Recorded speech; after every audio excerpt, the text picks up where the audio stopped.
Be a P for Platinum Force, that is. That is now a force when it comes to cheer squads. Rabina Reeves is a former cheerleader with the Baltimore Spirit soccer team, and she wanted to own her own gym to produce greatness in girls.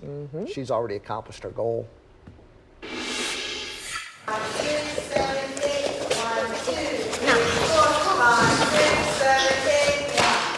Nobody's perfect, right? Except for Black Onyx. This team made up of 6 and 11-year-olds won a national championship last week in Florida. Listen to the best descriptions you'll hear about what it's like to win. I was so excited that after I almost ripped my pants. You get excited when you're having a baby brother. Well, Coach Reeves gave birth to this gym inside an old Pep Boys in Crofton. Winning is one thing, but building confidence and esteem in young girls is even better. It's about teamwork, and it's about working together, dedication. It's lifelong skills. Long practices paid off.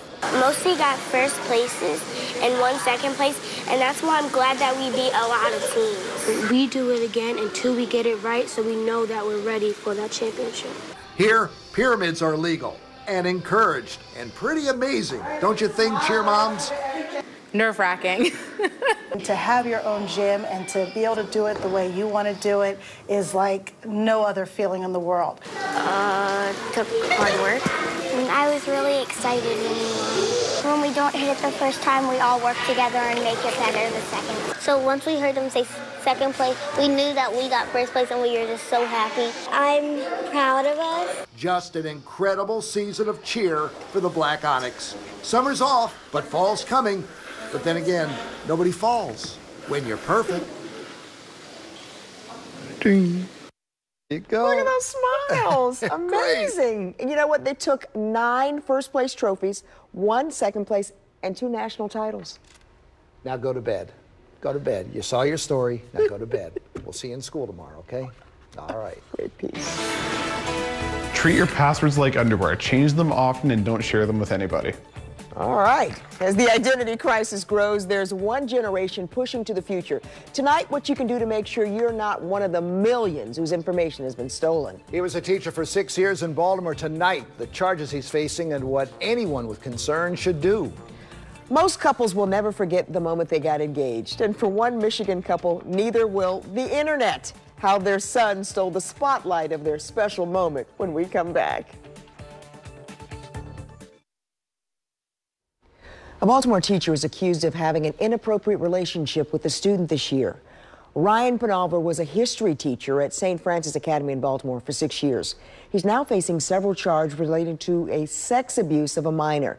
The school says they learned of the allegations last week. Penalver was immediately fired, and the school told everyone of the incident. They ask anyone who may have other concerns to contact police. All right, it's being called an identity crisis and one of the most important issues of our times, with nearly 3 billion personal records stolen last year alone. And experts say 1 in 2 of us lost some sort of information. There's a new survey out, and it shows the future of personal security is being driven by a specific generation. But as WMAR 2 News' Mallory Sofaste tells us tonight, experts say we all need to pay attention.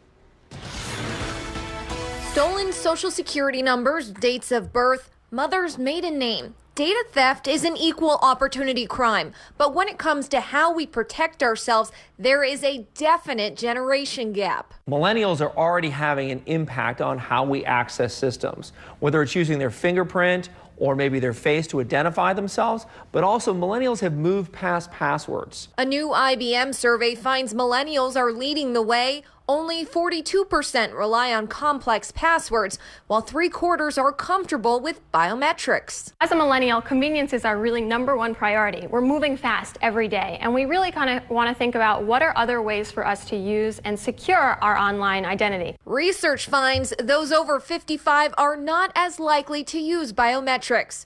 Experts at IBM Security say they prove every day why we can no longer solely rely on passwords. We were shown their top secret password cracker. They can try 340 billion keys per second, which means we can brute force many common passwords in as little as 2 to 4 minutes. We actually saw it crack a password in 7 seconds. Experts say even if you don't trust biometrics quite yet, think of it as one tool in the security toolbox. It can be used in conjunction with other forms of access. So, for example, in order to authenticate myself maybe into my bank account, it might be a combination of a password, something that I know, but also maybe biometrics like my fingerprint, something that I have. Multi-step authentication may also include a text, email, or security question proving your identity.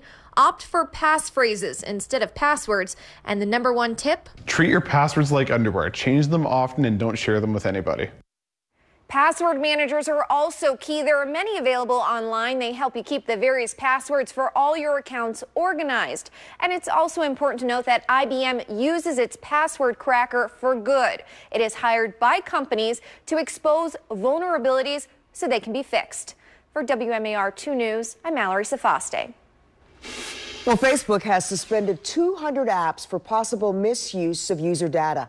Facebook says it investigated thousands of apps in the wake of the Cambridge Analytica scandal, the data firm that harvested information on about 87 million users without their knowledge. Facebook did not name the apps that have been suspended, but says the developers have been notified. The company also said the apps would be subject of a more thorough investigation into how they handle user data. Warm weather is here, and guess what? Those pesky mosquitoes are coming back. Orkin put out its top 50 mosquito cities, in Baltimore made the list. This is not a list we want to be on. We came in at 42 on the list. That's down 14 spots from last year. Topping the list for the 5th year in a row, Atlanta. And rounding out the top 5, Dallas, New York, D.C., and Chicago. And to keep the mosquitoes away, you know, to get rid of any standing water, clean your gutters, change standing water weekly, and trim your bushes and your shrubs. All right, the school year is wrapping up, and that means most of us are enjoying summer. Here it comes. You know what that means? Memorial Day. If you're planning a vacation, guess what? You're going to have company. So no millions kidding. of other people. Really? AAA says more than 41 million people will travel Memorial Day weekend this year. Well, let me guess. 5%. Let me guess, it's up from last year. Yes, it is. Okay, it's always up. Just so is gas, too. More than last year, and it would be the most since 2005. And the high gas prices, I could have wrote this script, aren't stopping people. 7 out of 8 travelers will be driving despite the most expensive gas since 2014. The national gas price average is up 53 cents from this time last year and expected to reach $3 by Memorial Day. You're watching WMAR 2 News with meteorologist Mike Taylor. And another sign that summer is just right around the corner. We've been dealing with some summer-like thunderstorms, and now things have begun to settle down area-wide. We are all severe clear, no watches or warnings to speak of, and even what's left of the rain starting to push away from the eastern shore, just south of Cambridge, moving over many locations like Salisbury, for instance. But we're not done with this pattern just yet. Now look at what happened earlier this evening. Storm reports over the last 24 hours, all around the D.C. area. Even a report of a funnel cloud, as you can see just west. That's what that red dot is that you see there. Number of reports, 23 thus far. But if you wake up with Good Morning Maryland, Lynette might have double the numbers that you see here, just based on the reports as they're coming in. And emergency management does the assessment of the severe weather that rolled through earlier today. Here's a look at that line. It had some very strong wind gust characteristics on radar, and it was riding along the railroad tracks of this front you see here. We're expecting this stationary boundary to shift a little bit. It's going to push back north. That'll put us in a warm sector, and we're not going to be done with it just yet. Look how long this boundary is. It's going to be moving in our direction, and it's also going to give us multiple chances of seeing some showers and storms. We were on the cooler side today, just 76 for a high temp. We're at 67 right now. The dew point's at 65, so it's the air you can feel when you step outside. And check out the Muggy meter over the next